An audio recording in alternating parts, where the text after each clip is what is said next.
Welcome to your spoiler-free ACOTAR guide. With the release of ACOTAR 6 feeling imminent, I emphasize feeling because who knows for certain when it's coming, I wanted to create this guide for anybody who's diving into the series for the first time. The reason that I'm doing this is because, especially with fantasy, at the beginning of a new series, it can be kind of confusing. Sometimes you might be a little bit lost as to what's going on, and the urge to Google things is very strong. Just for a little bit of clarification, however, that can potentially spoil an entire series.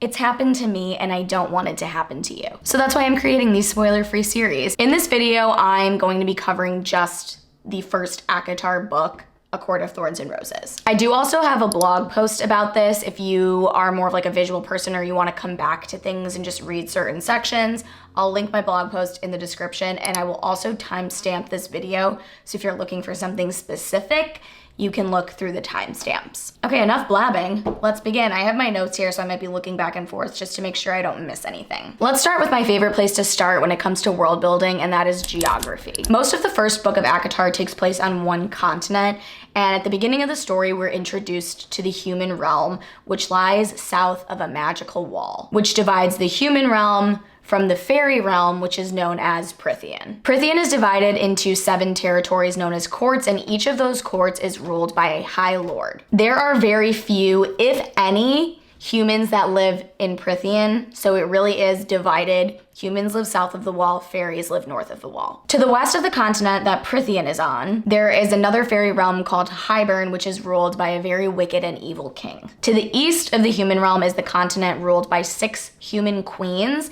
and another unnamed fairy territory. But we are mostly going to be focusing on the human realm and Prythian in this story. As I mentioned, there are 7 courts in Prythian. There are 4 seasonal courts, winter, spring, summer, and fall, and 3 solar courts, which are the dawn court, the night court, and the day court. The seasonal courts remain perpetually in whatever season they depict. So spring is always in spring, winter is always in winter, etc. The solar courts, however, do rotate through seasons. These courts are all ruled by high lords, which are the most powerful fairies in all the land, and they each have a signature power. Within the courts and within Prythian, you'll find different types of fairies. There are high fae, who are the more powerful fae. They're more look like humans, but with pointy ears. They're not little fairies like Tinkerbell. And these are the people that are typically like high ranking or nobility, and obviously high lords.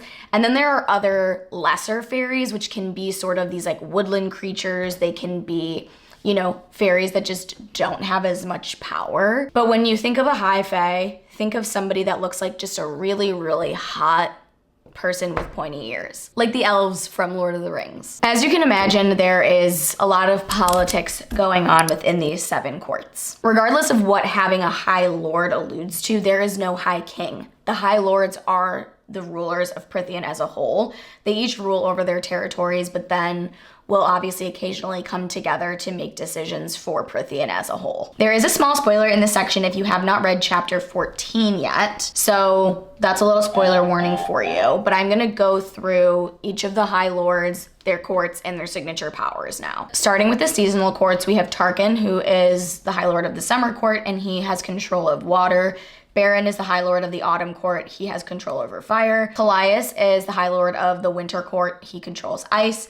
Thesson is the High Lord of the Dawn Court, and he has healing powers. Helion is the High Lord of the Day Court, and his power is spell/curse breaking. Rhysand is the High Lord of the Night Court, and he has mind control and shadow wielding powers. And last but not least, this is where the spoiler comes in, Tamlin is the High Lord of the Spring Court, and he can shapeshift himself as well as other people or things. Succession of a high lord isn't just determined by the oldest male heir in a family like a lot of monarchies are. It's determined by the most powerful person in the family line. So this obviously opens up a lot of doors for disputes between siblings, because if you're the oldest male heir but you're not the most powerful, you are not going to succeed as High Lord. And you might be wondering, okay, well, who decides who the most powerful is? Is there like a battle? No, the land decides who the most powerful fairy is, and it becomes apparent as the fairies mature and come into their power who the successor to the High Lord is going to be. Since fairies can like sense each other's levels of power, that's how people know who the most powerful is going to be and who's going to succeed as the next High Lord.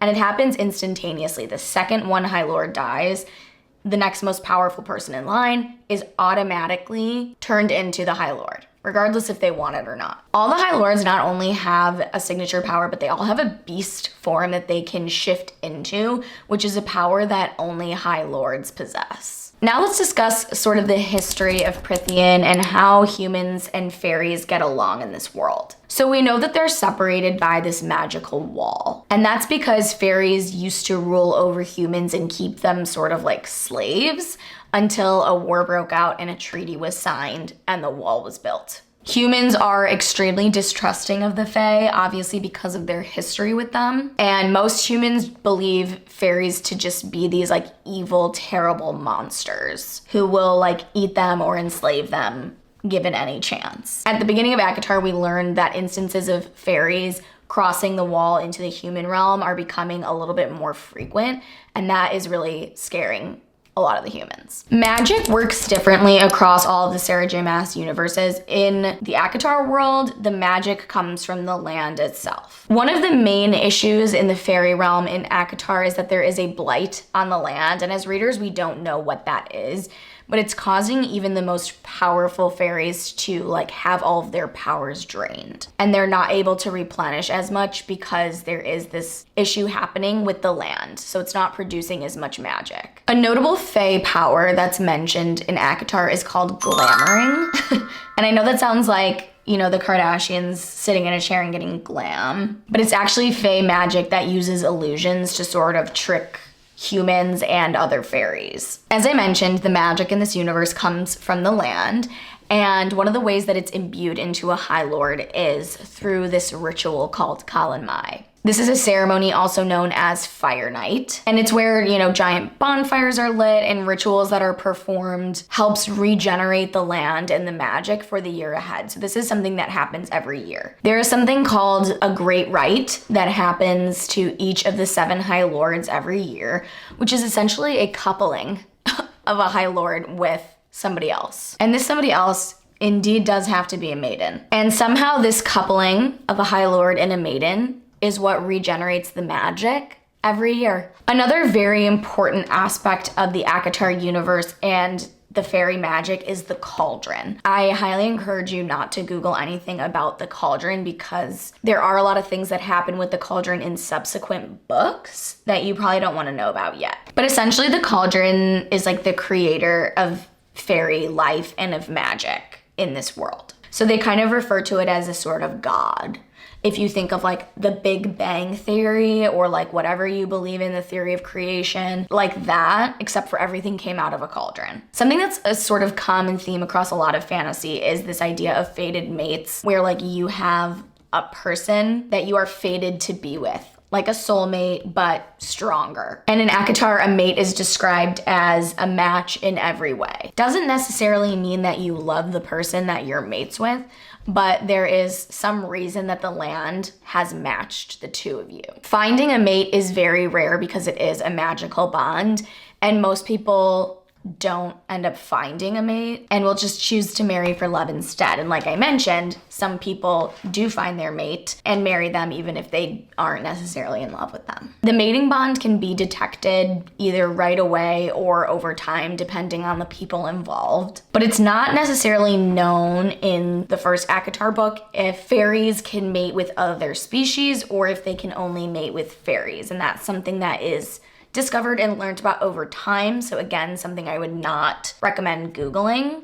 Just kind of go with the flow on that one. Matings don't have anything to do with necessarily like compatibility as far as personality goes. It's more so if the land decides that like your strengths and powers are matched or, you know, strengthening bloodlines and like breeding potentials and things like that. Fairies have a very difficult time producing offspring because they are immortal. They live forever. So it's best to not have like an overflow of population because they don't die. It's very, very rare for fairies to even like reproduce children, period, at all if they do, because female fae only get their cycles twice a year. So fairy children are considered like very rare and special. I now want to do a quick breakdown of like notable characters because again, you just don't want to Google any of the characters.